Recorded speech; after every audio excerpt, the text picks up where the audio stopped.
Regardez votre reportage tranquillement avec Super U, commerçant autrement, à Maran. Eh bien, Tarek, Vanessa, José Garcia, Vanessa Guide, Tarek Boudali, Julien Ruti, bonjour, merci d'être parmi nous sur Unis TV pour cette avant-première qui s'est déroulée hier soir au Méga CGR des Minimes. Tarek, c'est ta seconde réalisation. Après Épouse-moi mon pote, tu reviens avec 30 jours max. Alors, pour ceux qui n'auraient pas eu l'occasion de voir le film hier soir, peux-tu nous dire de quoi parle le film ? Alors il s'agit de Ryan, qui est un policier trouillard et loser, à qui en fait on apprend qu'il lui reste 30 jours à vivre. Et à partir de là, en fait, il va se révéler et il a envie de partir en tant que héros, donc il va prendre les risques les plus fous pour arrêter le méchant du film, José Garcia. Le bad guy. Grand méchant du film. Ah merci, alors ça me flatte. Alors moi j'ai eu l'occasion de voir le film. Dedans j'ai été agréablement surpris qu'il y ait plein de références cinématographiques du genre. Pour être très franc avec toi, c'est l'une des rares fois, c'était longtemps que ça m'était pas arrivé de rigoler autant au cinéma. Ça me fait plaisir. Et je sais que tu as eu une grosse préparation physique pour ce rôle. Tu postais des petites photos, des petites vidéos sur Instagram, si je dis pas de bêtises. Combien de temps ça t'a pris, puis comment concrètement toi tu t'es préparé pour faire le rôle de Ryan ? Écoute, c'est vrai que c'était une volonté de ma part de faire moi-même mes cascades. Moi je suis un fan de Tom Cruise, comme j'arrête pas de le dire, et que... Ah bon ? En plus t'as un petit côté Tom Cruise. J'ai un petit côté Tom Cruise. Dans le look peut-être. Ouais, peut-être. Peut-être dans le look avec la petite veste en cuir et tout. Ouais, c'est vrai que oui, je m'en cache pas. J'ai voulu faire un petit peu mon Mission Impossible, quoi. C'est quoi ton film préféré avec Tom Cruise, pardon ? Moi j'aime Ice quasiment... White Shot. Ouais, non mais quasiment tous ces films. Hein, Moi c'est Magnolia. Il est ouf dans Magnolia. Moi j'ai bien aimé Entretien avec un vampire. Il était pas mal celui-là. Ouais. Parce que moi j'ai pas fini de répondre en fait. C'est vrai, on voulait juste répondre nous en fait. Mais on peut vous laisser prendre un café après. Pardon, excusez-moi. J'ai vu, il y a un petit truc qui s'est créé là. Entre les deux là. Ouais, il l'a regardé, il a fait moi c'est Magnolia. Ah ouais, oui, on peut le regarder juste après si tu veux. Ouais. Ça c'est encore tes petits fantasmes habituels. Ça aurait été plaisir, mais j'ai aquaponé derrière, donc je vais pas pouvoir rester. Justement, tiens, Vanessa. Mais j'ai toujours pas répondu. C'est trop tard. C'est trop tard. Bah écoute, si ça t'intéresse, en fait, j'ai fait une vraie prépa physique parce que je voulais faire mes cascades moi-même. J'ai même passé le permis moto. C'est une séquence de course-poursuite en moto que je fais avec José, qui l'a fait aussi réellement. Et voilà, non, c'était un vrai souhait de ma part de pouvoir tout faire. Après, il y avait le facteur assurance. Est-ce qu'ils allaient nous assurer ou pas ? Et ils y sont allés. J'étais très content. Il y a une scène d'action qui t'appréhendait plus que les autres ? Notamment la séquence de moto, justement, parce que j'étais torse nu, sans casque. On roulait assez vite, on roulait à peu près à 100 km/h, 90-100 dans les rues de Paris. On slalomait entre des voitures et pour le coup... En fait, il faisait très froid, il avait plu. Ouais. Ce qui fait que dès qu'on arrivait dans un virage, la moto, même si elle était bien chauffée avant, elle chassait. Elle chassait, ouais. Et déjà, avec casque et tout, ça aurait été très dangereux. Mais là, c'était... Sans casque, torse nu, ça aurait été très compliqué, je pense. En tout cas, c'était une très belle perf, je te le dis. Merci, c'est très cool. gentil. Parce que moi, j'avais fait un peu de cross aussi, puis voilà. C'était sympa. Vanessa. Ah, on y revient. Pardon. Alors, je voulais savoir déjà, toi, comment s'était déroulé ton arrivée au sein de cette bande, dessous tous ces fanfarons. Globalement, très bien, parce que Julien et Philippe étaient extrêmement accueillants. Tarek, je suis son souffre-douleur, mais sinon, non, je rigole. Franchement, ils sont extrêmement gentils, bienveillants, accueillants. Et je prétendrai pas du tout faire partie de la bande, mais en tout cas, ils m'ont... tu fais bien. Ouais, oui, je sais. Mais je sais que chaque jour, on doit prouver notre volonté d'en faire partie et qu'il y a plein d'étapes à passer et tout ça. Mais non, en tout cas, sur le moment, sur le tournage, j'ai eu l'impression de faire partie de cette bande-là le temps du tournage. Et c'était super, à part 2-3 vacheries, mais qui font partie du packaging. Sinon, c'était vraiment un tournage idyllique. Mais Vanessa, elle est très cool, elle est très marrante, elle s'est vite intégrée. Comme elle est un peu débile comme nous, ça s'est très bien passé, quoi. Vraiment. C'est vrai, c'est une de mes qualités. C'est un critère en fait de. Ouais. Comment ça comprendre certains trucs. Vous m'avez envoyé tout de suite le scénario. Vous n'avez pensé à personne d'autre avant. D'accord. Ok, merci. Je suis très content. Dans le film aussi, il y a un moment donné où tu mets deux hommes, deux mains au tapis. Comment s'est déroulée cette scène ? Je vous avoue que c'est un petit peu une de mes scènes préférées.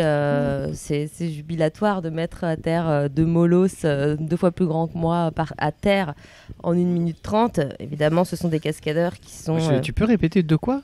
De molosses ? De molosses. Ouais. De molosses. Ah, ok, ouais. De molosses. C'est des bolos. Des molosses. Des molosses. Non, molosses, on dit. Molosses ? Ouais, Ça vas-y. dépend d'où tu viens en France, en fait. C'est comme on dit rose ou rose. Voilà, moi je dis molosse. On a d'autres problèmes avec mon accent byzantin. Vous savez que tout à l'heure, ce qu'elle a fait, hier, on lui a dit, ouais, on va venir, on va venir à la conférence de presse avec les peignoirs de bain, parce qu'après, on va faire un petit massage et tout. Elle est venue tout à l'heure en fait. Je l'ai vu. C'est la seule à être venue avec ses chaussons, avec son pyjama peignoir et de tout ça. bain. Ouais, j'ai vu. Et du coup, elle a fait demi-tour, quoi, puis elle est partie mettre des habits comme tout le monde. Fallait rester en peignoir. Hein. Ouais, ça aurait été Ouh, sympa, c'est vrai. J'aurais créé un style, c'est vrai. Bon, voilà. Enfin, c'était hyper cool cette scène, j'ai adoré.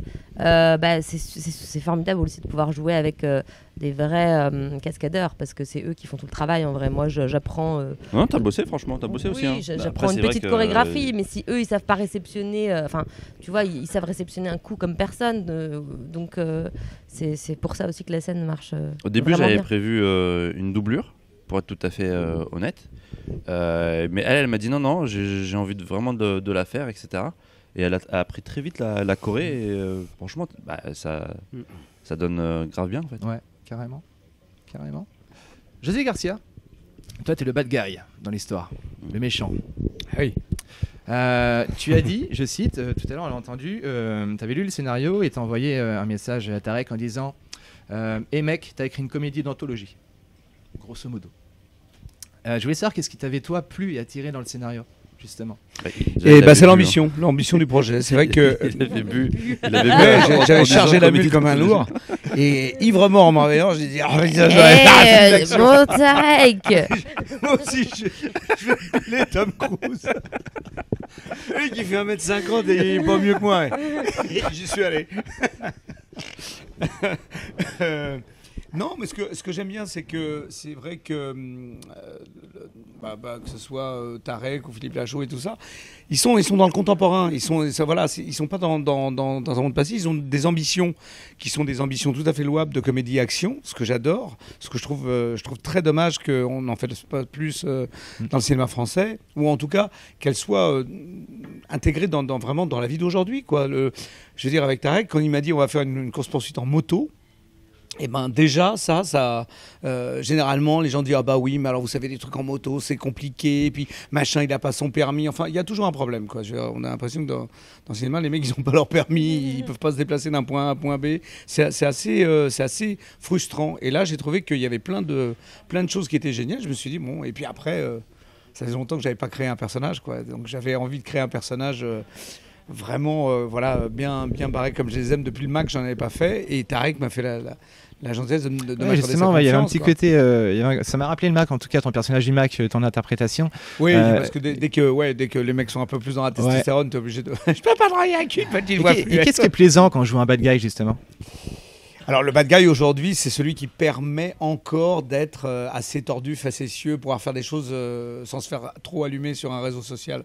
Parce qu'en fait, c'est ça qui est important, c'est qu'un bad guy, il peut tout se permettre. Et aujourd'hui, c'est encore la plage de liberté qu'on peut avoir dans un personnage pour qu'il se permette vraiment d'aller très loin. Là, en l'occurrence, il va pas loin, mais je voulais que le type soit... J'avais comme référence Conor McGregor. Parce que comme ça, j'avais en 5 secondes, quand je me suis dit, le mec déjà, il essaie de ressembler à Conor McGregor, tu dis que ça va pas des masses, quoi. Et que le mec, en plus, il s'est fait tout un truc irlandais, avec un kebab irlandais, en plein milieu d'une cité, tu te dis, wow, le mec, il est vraiment, vraiment séché de la tête, quoi. Donc voilà. Julien, Oui. toi, tu fais un agent des stupes. Quoi ? Des stupes. Ah ouais. Des stupes. Je voulais savoir combien de cours de chant t'as pris pour la Bamba. Pas beaucoup parce que j'ai une belle voix naturellement, mais non, en fait la bomba j'ai. On l'appelle le rossignol chantant. Maintenant je chante bien, je crois, parce que je la chante partout en avant-première, donc je chante à peu près correctement. Mais au début, non, c'est en fait c'est une vanne que m'a fait Tarek parce que quand on faisait des enfoirés, je me suis fait recaler du casting de chansons pour chanter la bamba parce que selon eux, je chante très mal, selon eux. Et Tarek, lui, avait réussi à chanter et du coup, il s'était bien foutu de ma gueule. Et donc, dans la continuité de la vanne et pour le film, il m'a écrit ce truc-là où je chante la bamba et tout et je me suis vraiment éclaté. Parce que du coup, il y avait plein de figurants qui m'applaudissaient. Il y avait une dame qui essayait de tirer ma chemise et tout. J'étais trop content, quoi. C'était mon petit moment de gloire. Et quelle est la recette pour être un véritable lèche-cul alors? Oh, ça prend, mais tu sais, c'est un truc, c'est presque génétique. J'ai galéré. Non, mais écoute, mais moi je crois pas que je sois lèche-cul, hein. Je suis bienveillante dans la vie, il me semble. Mais lui, il dit que je suis un lèche-cul. Par rapport à ton personnage de film. Non, mais parce que lui, il a écrit ce personnage. Il est vraiment lèche-cul dans la vie. Hein. C'est pas vrai. Moi, je me suis inspiré de sa vie. Hein. Tout comme Philippe, je me suis inspiré de sa vie. C'est un kéké connard. Eh ben, je te remercie. Mais tu sais que c'est en plus il a des rôles incroyables qui vont s'offrir à lui. Tous les films de guerre, dès qu'ils font un résistant, un mec qui vient balancer un réseau. Non mais tu te rends pas compte à quel point c'est une place qui a été libérée. Le nombre de lèche-cul, tout le monde voulait faire testostérone, machin et tout. Mais là, il a une autoroute devant lui. Le mec qui vient livrer un réseau, qui va écrire à la commandanture, tous ces trucs-là. Mais ça va être énorme. Tu vas voir le prochain Dunkerque ou un truc comme ça. Il y en a un qui écrit au début du film. C'est Juju. C'est toi. En chantant la bamba, en train de faire. Ils sont là. Telle cachette. On va passer, si vous le voulez bien, tout de suite. On en a pour une petite minute. Ça s'appelle la minute blanche. Je vous explique le concept. Vous avez une minute. Pendant une minute, vous faites tout ce que vous voulez. C'est nos filtres. Si vous avez une annonce à passer, une recherche d'appartement, une voiture à vendre, si vous voulez chanter, danser, vous pouvez. Si vous voulez parler du film, vous pouvez. C'est votre minute à vous. C'est la minute blanche. Ça démarre maintenant. Bon, bah moi, je vais commencer par boire et manger. Et je tenais à dire que Vanessa est célibataire, donc si ça t'intéresse. Ah oui, c'est vrai. Tiens, on peut faire ça, on peut faire une petite annonce pour Vanessa qui est on peut faire un speed dating d'une minute. Allez-y, parlez. Non mais c'est hyper gênant, je veux pas de mec en fait, foutez-moi la paix. C'est dur, tu commences mal. En fait, on est en période Covid. Voilà, ça n'incite pas à la rencontre. Je suis bien toute seule. Enfin bon, si quand même quelqu'un a envie de m'envoyer son CV, je regarderai quand même les candidatures. Voilà, donne-nous une morphotype, quelque chose. Non, j'en ai pas ça. Non. Quelqu'un de vivant peut-être. Non. Bah non, bah tu sais, comme il y a personne qui est, donc elle est très ouverte quoi. Ouais, je suis très ouverte, même. Ouais. Eh bien, on va s'arrêter là-dessus. C'était la minute blanche. Le film, c'est 30 jours max de Tarek Boudali. Merci d'avoir été avec nous. Merci Vanessa. Merci José. Pardon, j'ai dit Julien. Il est là. Julien, merci Julien. Merci Tarek. Beaucoup. Ça sort le 14 octobre 2020. Il y a aussi plein de guests aussi dans le film. On va pas le dire. Il faudra aller voir ça. Et on regarde tout de suite la bande-annonce. La voiture du rat approche. On est en position, commissaire. Il faut le prendre en flagrant délit. On ne bouge pas. T'es dit ? T'es qui toi ? Ryan, on habite dans la même cité. Mais qu'est-ce qu'il fout ce con ? Par contre, tu peux pas rester là parce qu'on est sur une grosse intervention, là, ça risque de tirer dans tous les sens. Tu ferais mieux de partir. Vas-y, c'est bon ! Allez, vas-y ! Il vous reste très peu de temps à vivre. Très peu de temps, c'est-à-dire ? 30 jours. Max. Bien. Ça nous fera 35 €, s'il vous plaît. Determination to conquer all my ambitions, despite all the conditions. Venez vite, il y a une prise d'otage. Laissez-moi faire, commissaire. Lève ton arme. Aille-toi.